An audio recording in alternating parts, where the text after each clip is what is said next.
RM Sotheby's is the world's largest collector car auction house by total sales. They are the preeminent market maker of high-quality collector cars and collections, regardless of size or complexity. By working in partnership with the Sotheby's team and its network of 80 offices in 40 countries, RM Sotheby's has established the largest client network of any collector car auction house in the world.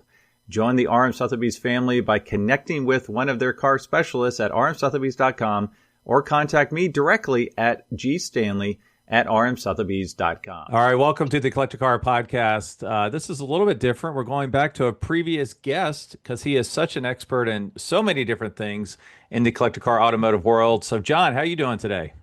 I am doing just fine, Greg. Thank you. Yeah, thanks for being on again. If you would, give our listeners an update as far as what you do. I first got to know you through your articles for Sports Car Market, but tell us a little bit about yourself. Well, I'm still practicing as a lawyer. Everybody asks me when I'm going to give it up. I don't know what they're trying to tell me, but I'm still at it. And I've been writing the legal files column in Sports Car Market magazine for, I don't know, it's over 20 years now. So I've kind of accumulated a bit of knowledge about how collector car stuff works. And it's been a lot of fun. I've learned a lot, met a lot of really cool people, you included. Thank you. And here we are talking about our favorite things. Yeah, no, that's great. And your article, yours and Steve's Ferrari articles, I always go to those two first because I'm a Ferrari judge. I know Steve really well. He's a fan of the podcast, which is real nice. And, yours is so fascinating because I think it's kind of like watching a crime show, like even like real life crime shows, because you're like, okay, how did they get themselves in that situation? How can I prevent myself from getting into that situation? And just so many fascinating aspects to the law. And then you're talking about cool cars on top of it. Is that kind of how you see, the popularity of what you do? Yeah, in a nutshell, everybody relates to cars. The legal concepts are things that interest people. It's kind of like, Judge Judy's real popular and stuff. So people like legal mysteries and that sort of thing. And they kind of like the background stories, I think. And they learn things. And readers are always happy to learn something. Yeah, and I think the one that I find most concerning is, and we're going to talk about Montana LLCs here and authenticity, but the ones I find really concerning is when you cover one of the restoration shop nightmares, where once that car went in there, you might not, horrible stories of you not seeing it either ever again or decades or, it's there, but I can't access it. Those are the ones that kind of scare me. Yeah, they're tough because you're really vulnerable. Once the car gets torn apart, it's really hard to do anything. And there are so many, it keeps coming up in conversations I have with people. There's a lot of guys that run restoration shops that just really can't bring themselves to work. So they take the job, they tear the car apart. They just don't want to work on it, so it sits. They need the money, so they kind of bill you anyway. And Right. and that's a common refrain. It's really risky to send your car to a restoration shop far away. You need to be able to go in and check on it every now and then and stay in touch.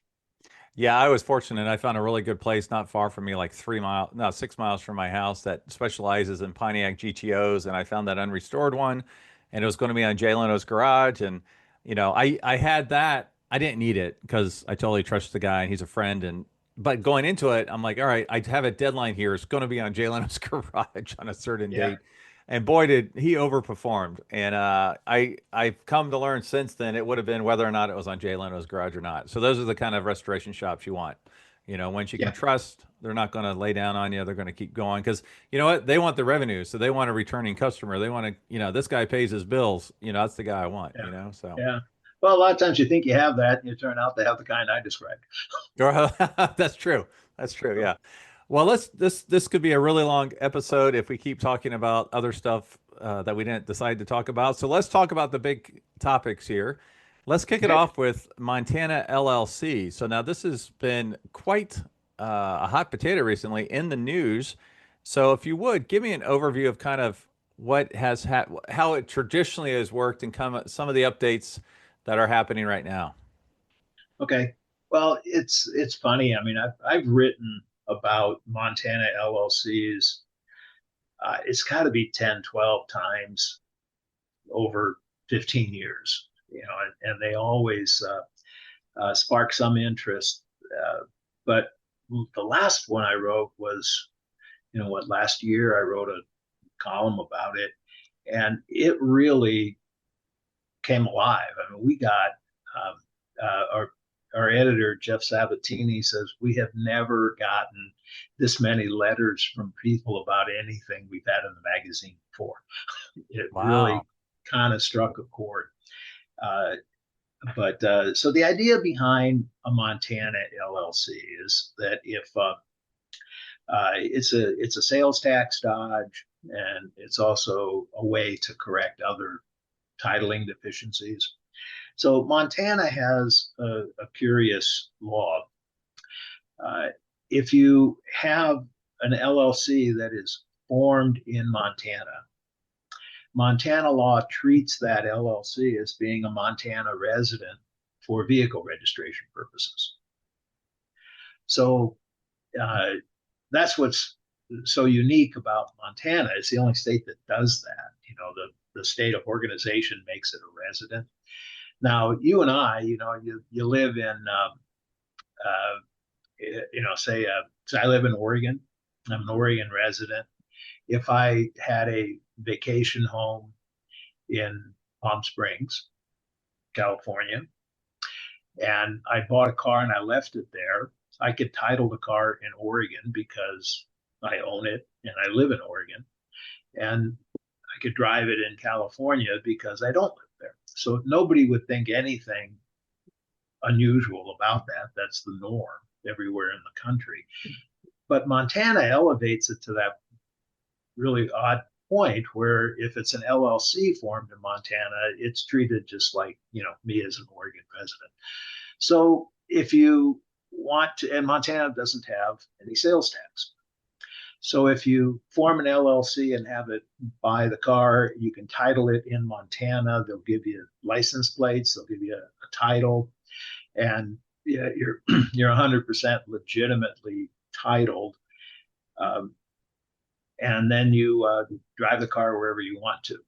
The car never needs to go to Montana. So it's a big deal in California in particular, where a lot of guys will form a Montana LLC to buy the car, and they get plates and title, and they think they're fine.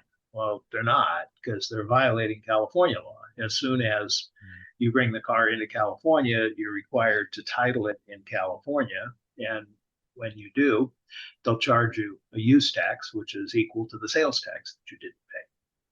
So they're violating law, and it's kind of an epidemic. But you could drive the car in the other 49 states. There's nothing wrong. If you title a car in Montana, you live in California, and you drive it in Kentucky, you're not violating anybody's law. But you just can't drive it in your home state. So that's the way it's supposed to work. And the most common use of this is to avoid paying the sales tax, which in California is around 10%. So it's, you buy a Ferrari, what they cost. 10% is a big number. So it's a lot of incentive to try to skirt around that. But you also have other problems. You buy an old car that you can't register because it doesn't meet emissions. You can use a Montana LLC, that kind of thing, or you got an imported car and you don't meet the safety standards for some reason or some other problem. Those are less severe sins, but still you're still skirting the law.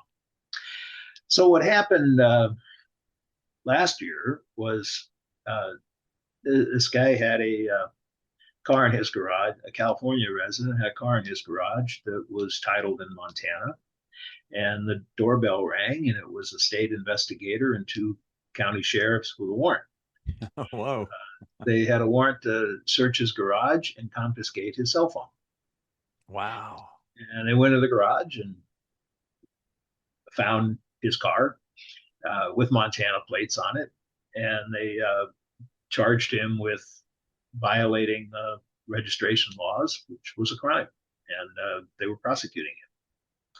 So that was the subject of my article, and that was what really kind of lit the fire of interest, because this was a very concerted enforcement action on the part of the state of California, or maybe it wasn't. Uh, Nobody knew if this was some kind of coordinated enforcement operation or if it was just a rogue investigator that had an interest in this, and this was the only one. But later on, I heard that there had been some others that had been charged. So it was more than just a one-off. Do you know what kind of Ferrari it was in that example? Uh, it wasn't. I think it was an Aston. Okay. Yeah, it's interesting because I had heard that a couple states are tougher on it than others. Like, it's not all of them are, strict like California, but California seems to be taking the lead. I would imagine just because there's millions and millions and millions of tax dollars they're missing out on. And I had heard that they had actually, you could get a reward if you turned in your neighbor and reported them for having a Montana tag. Had you heard that? I've heard that. I've also heard that they don't need a reward. They turn people in just because they're pissed about it. Well, that's true. They pay their taxes and their neighbor doesn't, and he's got, a $500,000 Ferrari with Montana plates that he's driving around Bel Air, and people get pissed and they turn him in just because they want to. Yeah, it's funny because I did have a sponsor for my podcast for a while that was in the Montana tag business, and I struggled with it because I'm like, well, is that tax evasion? I mean, when I think about it, I guess I referred more towards cruise ships, believe it or not. Cruise ships are registered in Denmark or something, even though they, like I don't understand the rules and all that, but I know part of it's tax to alleviate their taxes, but also it also relates to where the ship is built. So it's a little bit different. I think if you register in the U.S., you have to have your ship built in the U.S. So it's not apples to apples, I guess is the best way to put it. So yeah, I kind of struggled with it because I'm like, well, it is legal in some states. I know some states are pushing against it. So it is interesting though. If you go to Cavallino Classic a couple years ago, I took a picture just because I thought it was funny. I took a picture of like 12 Ferraris and they all had Montana tags, and I put them in a collage and I posted it on Instagram saying, wow, I didn't know there were so many Ferraris in Montana. So obviously, Yeah. That's the highest concentration of Ferrari registrations in the country, I think. But, so this thing just exploded, and out of the blue, I got a call from a guy writing an article for doing an investigative piece for Bloomberg.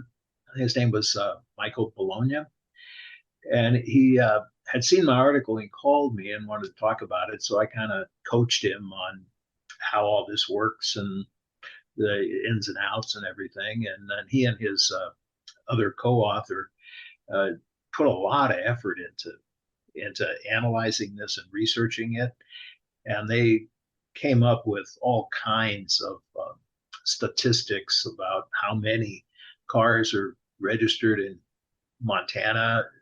They've got, it's like 3 cars per resident on the average or something. It's some real out of scale and number. the average value of those cars is 300 Yeah, grand or something crazy. yeah. And so they wrote an excellent article about it. I think you can still find it on Bloomberg's website probably, and they alerted people to a lot of things, and they talked about a big enforcement action being taken by the state of Utah. They actually passed, the state government had the legislature pass a law that gave them authority to do all of this, and now they're hot and heavy after Montana registered cars that are in Utah. Now, who would think Utah would be a hotbed of Right. sales tax avoidance? But apparently, it was a big deal to them. Then in reading that, looking at it, and all this, I ran across a great YouTube video that was done by a DMV investigator in Georgia they did they did a big investigative enforcement action on Montana registered cars in Georgia. And he says, you guys think you're under the radar or something, but it was so easy to catch people. They went to Montana's computers and got into their registration database, and they found all the uh, cars that were registered in Montana where the registration information, where the LLC information had a Georgia address. And so they made up a list, and they just started at the top and checked them off one by one, and they busted all kinds of people, and they gave them an opportunity to fess up and pay their taxes and pay their penalties and not get charged with any crimes. And if they didn't do that, then they were going to go after them. So they caught some inordinate number of cars, and they had photos of all these Lamborghinis and Ferraris with Montana plates on the streets of Atlanta and stuff. It was really a cool video. Well, I wonder if this is kind of thinking outside of the box here, but I wonder if, all this cracking down, all of a sudden you'll start seeing townhomes pop up in Montana. So it's like more legit. You figure $200,000 townhome and you're paying $1 million in taxes. Some people might go to the extreme. Who knows? But now in the phone calls and all the information or all the interest that came from your article, were they pro LLCs? Were they against LLCs? Like, what was the main theme of the letters you got? We thought that we were going to get, well, first of all, we didn't think we were going to get this many letters. We thought they would be overwhelmingly car enthusiasts commenting on how the governments are just raping us all and beating up on car collectors. It turned out to be the opposite. It was 99% readers who were commenting about, boy, am I glad to read about this. It pisses me off that these guys are cheating and not paying their taxes, and they can afford to, and I pay mine, and yada, yada, yada. Yeah, right. It was okay. Totally lopsided. Really? That's fascinating. No sympathy. Yeah. Wow. Okay. Interesting. Well, that's very interesting to hear that. So, okay. So where do you think this whole thing's going? Do you think California is actually really going to do some heavy-handed stuff like Utah, or do you think it's going to get loud for a while and then kind of dissipate? So what the California effort was that they were really, they were happy to bust people like you and me that were skirting the law. But what they were really trying to do was get at some big dealers down there, because they believe. Wow. So California has a law that says that if you buy a car from a California car dealer, they are required to charge sales tax and remit it to the state, unless the car leaves California on a licensed common carrier transporter. So you need to have like reliable transport or something. Take your car out of state. It doesn't matter what state it goes to. It just needs to leave California. If you drive it on California streets after you own it, you have to, if you drive it off the lot, as soon as it touches the street, they have to charge sales tax. And if they don't collect the sales tax, then they've got to pay it. And the dealer can then go back to get it from you, but good luck with that. So they're on the hook for it if they don't collect it. And the theory is that there are dealers in California. Everybody always talks about Ferraris, but there are dealers in California that will tell their customers, look, if you, the sales tax on this is a lot of money. If you form a Montana LLC and ship it out of state, you don't have to pay the tax, and they'll hook them up with a transport company that's licensed and all of that, and they'll pick up the car, load it onto the transporter, give the dealer a receipt saying they're taking the car to Oregon. So the dealer is all protected. And they drive off, and instead of going north to Oregon, they take a left and drop it off at your house in Bel Air. Beverly Hills, and Right. that's the scam. So they think that there are dealers that are complicit in that kind of scheme, and that's what they're really trying to get at. Yeah, it's kind of crazy because I'm a rule follower, and growing up in the late 70s, early 80s, my dad was one that, hey, you got to pinch a penny anytime you can, and so he would do, cash car deals, and, maybe they sold the car for 8 grand, but he maybe reported 5 grand, just nothing major, just kind of just the way you kind of did stuff back then. And I kind of lean in the camp of I'm all for the dealerships doing the tax because it just takes it out of the consumer's hands, right? I remember going to the DMV, paying full tax on my 65 Mustang Fastback, and I don't remember what it was. It was like $3,600 or something.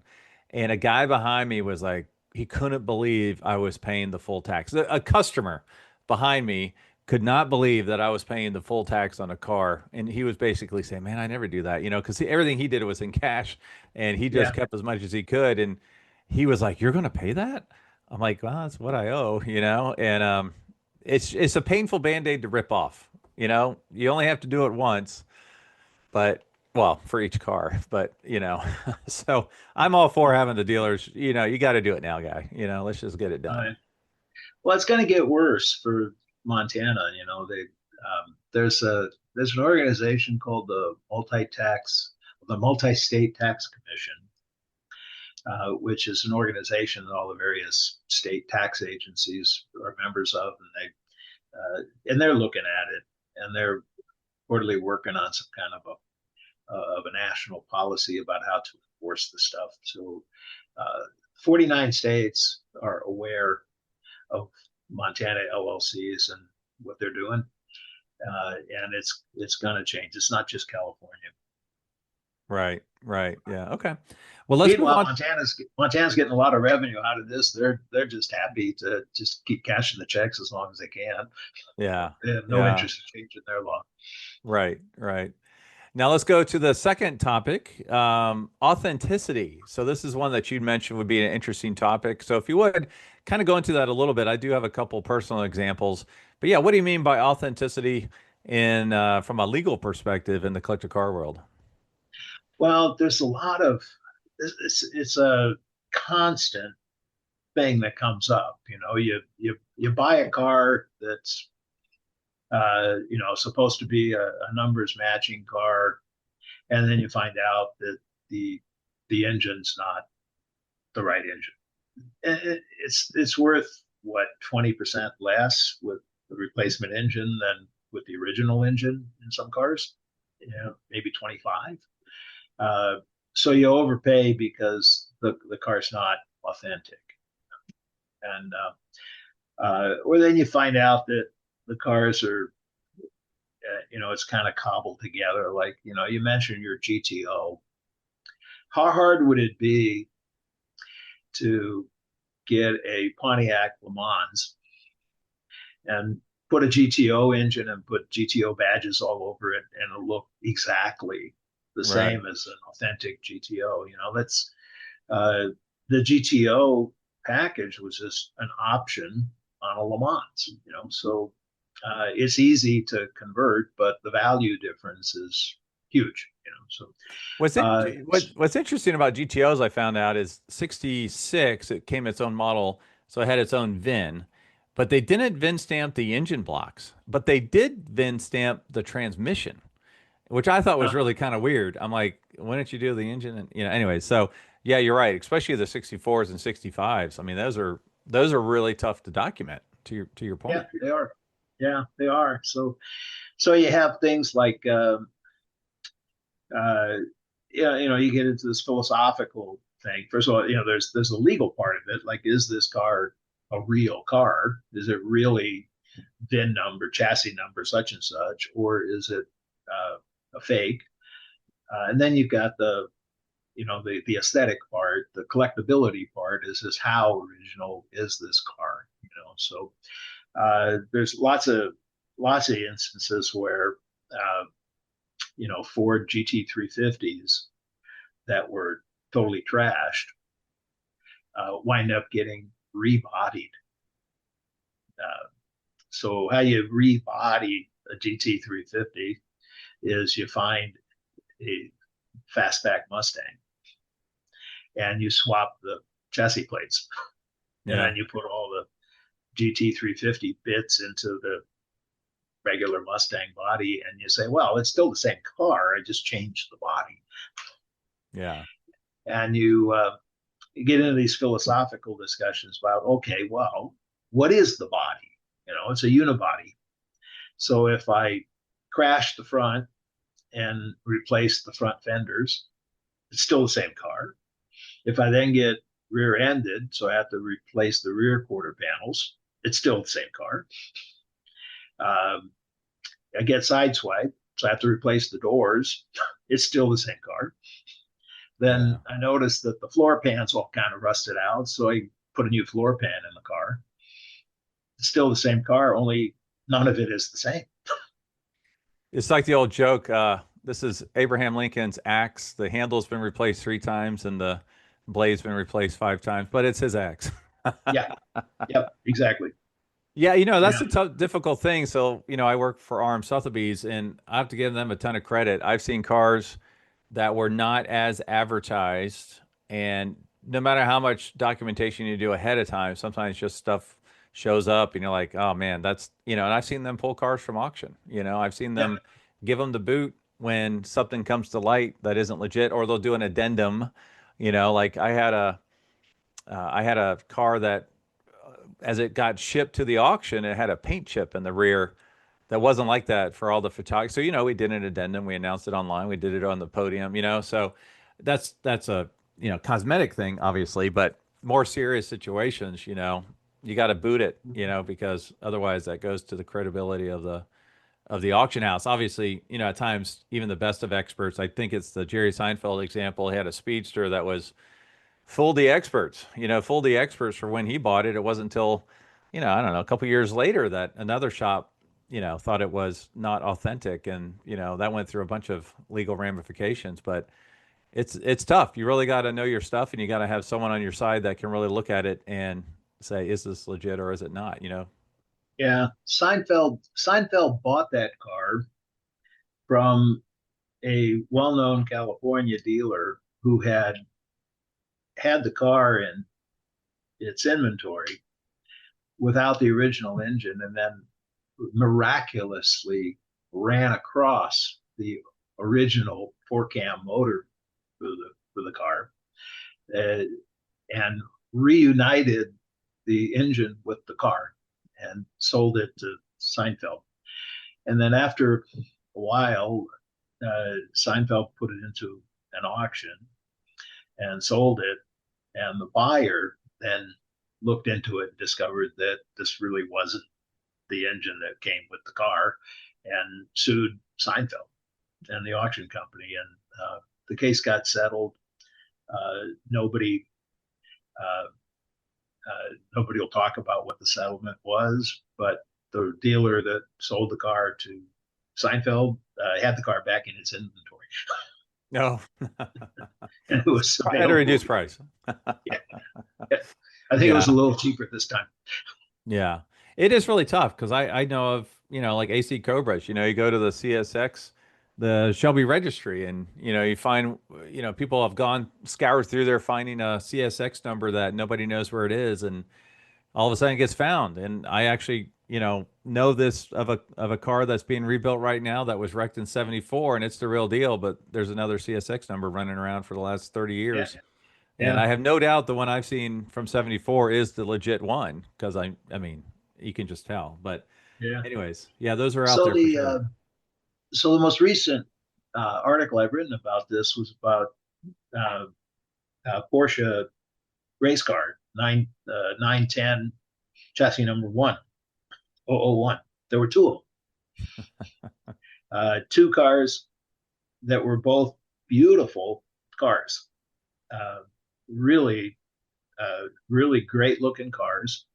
Both had serial number 001. And one of them went up for auction on Bring a Trailer. And it turned into quite the story. It was like the most interesting Bring a Trailer auction I've ever seen. It was kind of humming along real fine. And then some guy comments and says, wasn't this the 910 that was a no sale at, I think, at a Mecum auction at 1.3 a few months ago? Oh, wow. Okay. And turned out that it was. And then the story starts coming out, and a couple guys who from Europe who were really familiar with the car start commenting about how this is not the real car. The real car was owned by this other guy, and it's still around, and it's owned by this guy now. It's being restored, and he's going to be selling it.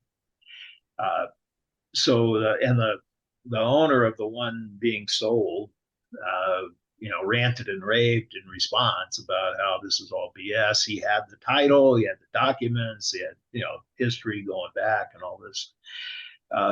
So I read through all these comments. It was like 400 comments or something. It was huge. Bring a Trailer had to backtrack a lot. They jumped in and said they extended the bidding because there were these questions. They changed the description to say that the car carried chassis number 1, that it took out the reference that it was chassis number 1, and pointed and then added a footnote that there's another car in Europe that claims to be chassis number 1. So the story is, I could piece it together, was really pretty interesting. It started, the car was owned by a guy named Linz, who was a Porsche factory works driver. And he crashed the car at Sebring. And the chassis was wrecked pretty badly. So he went to Porsche, and this is a new car.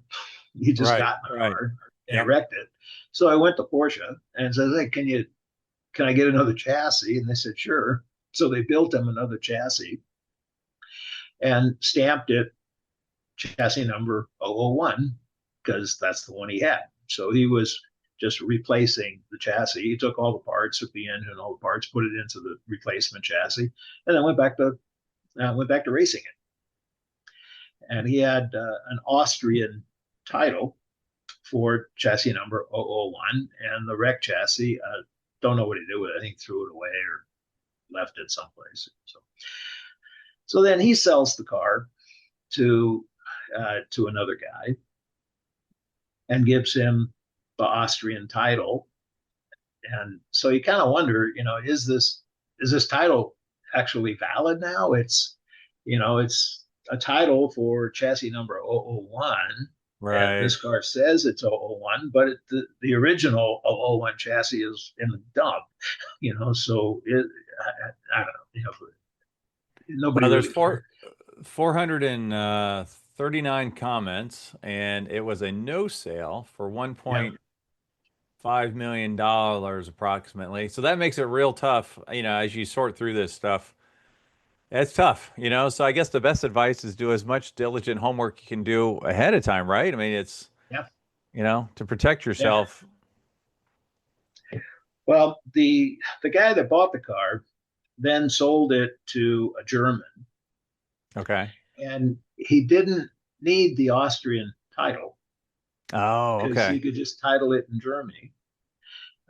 So he just sold the car to the German, and the German got a German title on the car without any problems, and the seller kept the Austrian papers because the new buyer didn't need them. Well, after that, sometime later, the guy found the chassis that had been wrecked and sold it and the Austrian papers Uh, to the guy that was selling the car and bring a trailer.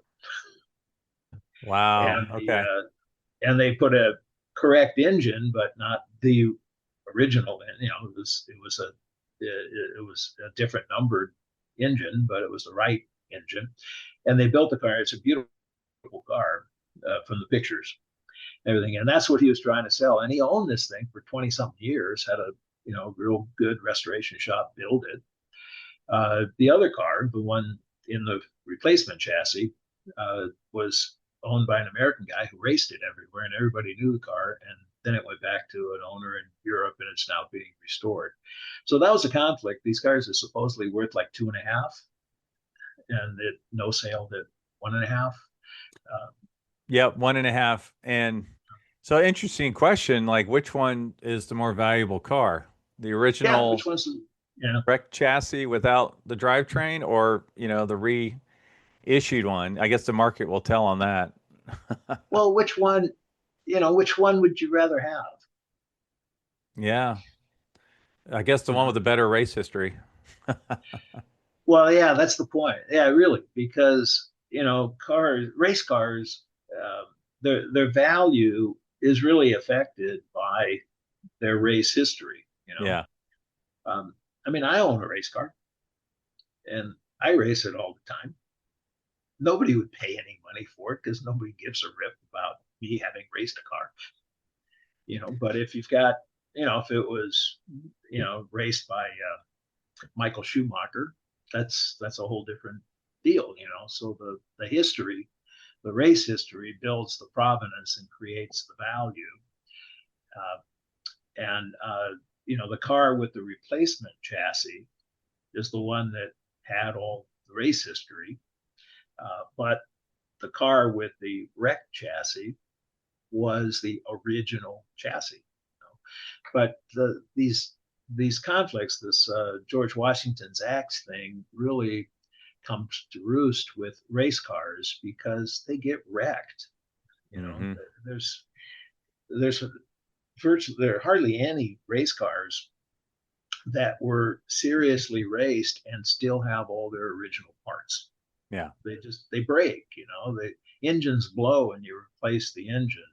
You crash the car and you replace the chassis or you replace the frame. You know, pretty soon um, everything is different, but it all kind of uh, is still seen as the same car. But if you take a wrecked chassis that was raced and you build that into a perfect car, is that still the same car? Uh, you know, do you get to claim all of that racing provenance? That's not the thing that went around the Yeah. racetrack. You Right. know, so everybody's got an opinion on this, and they're all entitled to them. Mine is that it matters who made the changes. You know, if you know, if the famous race team that owned the car crashed it and replaced it and kept racing it, then no matter how much they changed, it's still the same car. But if they throw it away and then you and I find it and we replace all the same things and make it into a really nice car, it's not the same car Yeah. because we're not the guys who were racing the car in period. So that's kind of my sense of it. But everybody's entitled to a different opinion. Yeah, I ran across a 1966 Mustang or Shelby GT350 carryover car, and actually very early, single digit VIN, and it had been raced. If you look it up in the registry, it was reskinned in different engine in 74, and Uh-huh. it's sitting as it's raced in 79 with, you know, metal flared fenders, and it just looks absolutely stunning, wicked, cool. I'm like, all right, reskinned, wrong engine, or not the original engine. I'm like, maybe I could afford it, you know? So I'm like all for it. And I want to touch a thing to that thing. It's as it Yeah. was in 79, I would just get the dust off of it and get it up and running and take it out. So here's a trivia question for you. So I was involved in the, you know, the Ferrari 330L M250 GTO that sold. And that's a fascinating one because it has two different lives. It lived its first life Has a 330 LM, 4-liter 4-speed, raced at Le Mans, failed at Le Mans, did not finish, got stuck in the sand. So failed race history. A year later, Ferrari redid it as a 250 GTO with a 3-liter 5-speed.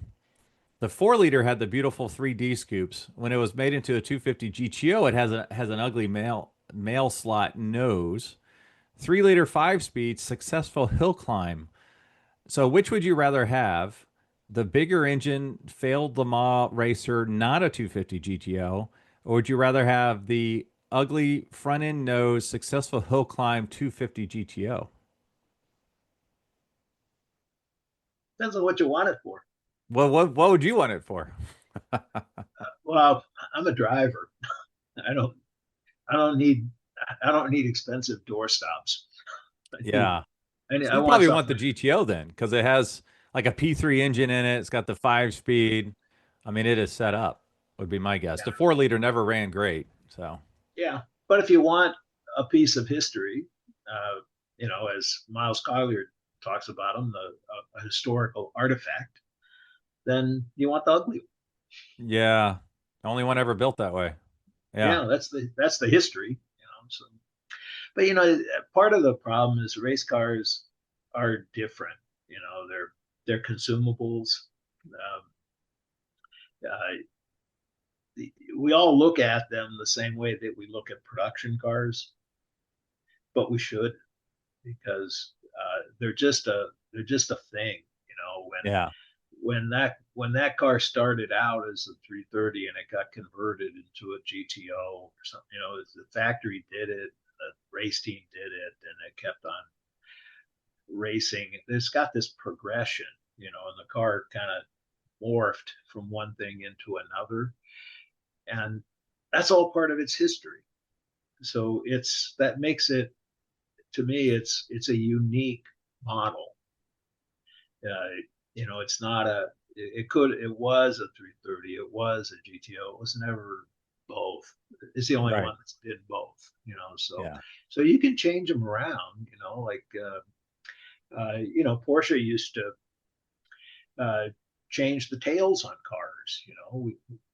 They had a long tail and a Mary Stuart tail in the 917s. So, Right. you know, 911Rs. So they would change the tail to suit the racetrack that they were going to. So, which one's better? I don't know. The one that you might like one better than the other, but they were both the right tail at the right time. Right. Yeah. Well, I told you we would have about a 25-minute conversation, and we're pushing 50. So, uh, you and It I doesn't seem can, that long. it's close to it. Yeah. Yeah. So you Yeah, and you I can talk a talk, lot. You talk really about, talk a lot.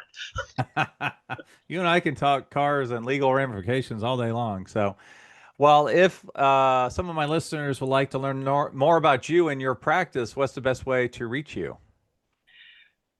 You can, the easiest way is to email me, john@draneaslaw.com. Okay. I'll put that in the description here so someone can just click if they don't need your professional services. So, where are you off to next? What's your next car event? My next car event is, I don't have that much. We've got the Rose Cup races here in Portland next weekend, not weekend after. So that's kind of a big race weekend for us. I'm in that. Then I'm going to the Formula One race at Austin later on in the year. I decided to go to Monterey, but I'd done nothing about finding a place to stay. So Right. I don't know if I'm going at this point. But Yeah. Well, it behooves me to ask you, what do you race? And do you have another kind of classic car in your garage? I've got what am I got 10 cars. I, they're all different. I've got a kind of a broad cross section of cars, mostly sports cars. I've got my race car though is a thing called a Spec Racer Ford, which is a purpose-built race car built by the Sports Car Club of America Okay. subsidiary, and Ford powered, tube frame, fiberglass body, open cockpit. The cars are spec.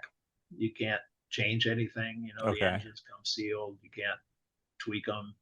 Some guys cheat, but most don't. And it's all, theoretically, the cars are all the same, and it's just driver skill. But we get big fields. We'll get in the local race, we can get anywhere from like 20 to 30 cars. They're all pretty close. A 1 second lap time difference is 10 or 12 positions on the grid. So Okay. Yeah. really, really close. So it's good racing. Now, of your 10 cars in your garage, which one gets the most use?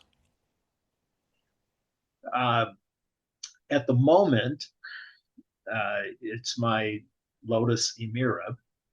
Okay, so newer car. Yeah, and that's why it gets all the use, because it's new. AC. That's my newest car, so it nice. gets used more than anything else. The car I bought before that was a C7 Corvette. That got the most use until the Emira came, and now so the newest car gets the most use. Yeah, that makes sense. Yeah. Well, But as it's always, kind of funny, I just walk out to the garage, and there's always one car that is just the right car to drive that day, and it's never the same one. It's just that's good. Weather, mood, destination, all that kind of stuff. Well, as always, John, thanks for being on the Collector Car Podcast. I really appreciate it, and hopefully I'll have you on again in the future. Yeah, happy to.